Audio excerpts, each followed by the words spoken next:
Hello and welcome back, this is Nick, and today we're looking at a classic Italian flavor, sweet milk, also known as Gelato Fior di Latte. This flavor is light and creamy and pairs well with almost any other flavor, very similar to vanilla but doesn't actually contain vanilla. And once again, this recipe comes from The Art of Making Gelato by Morgan Morano. Check out the link in the description.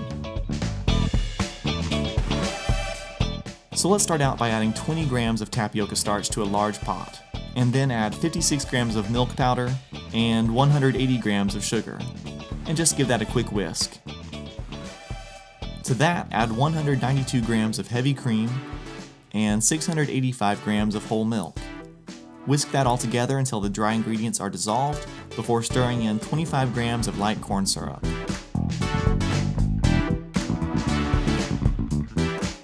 And now we're off to the stove, where we'll cook on medium heat for about 10 minutes, whisking constantly.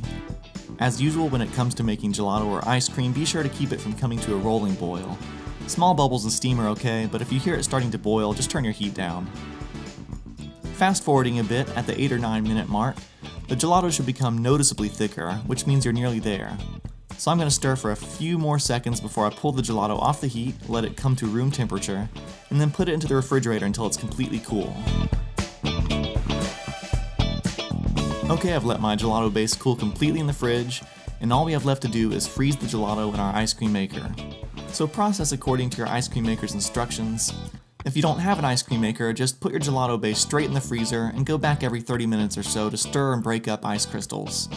Another option, if you don't have time to babysit the freezing process, is to let the gelato freeze completely first, and then take it out of the freezer, scrape it into a large mixing bowl, and use an electric mixer to beat the gelato into a smooth consistency and kind of break up the ice crystals all at one time, and then refreeze the gelato in a storage container until it's ready to serve. Anyway, this gelato is just about finished, so I'm going to transfer from the ice cream maker bowl into a storage container as quickly as I can to keep it from melting too much. One tip is to pre-freeze your storage container and utensils to help keep everything as cold as possible. Once you've got it all in there, you can help minimize freezer burn by covering the gelato with a piece of wax paper so that the wax paper is touching the surface. And then I'll store this in the freezer until it's completely frozen and ready to serve. Subscribe to my channel if you want more gelato recipes like this, like and/or share this video, and be sure to check back soon for another recipe. Until then, happy gelato making!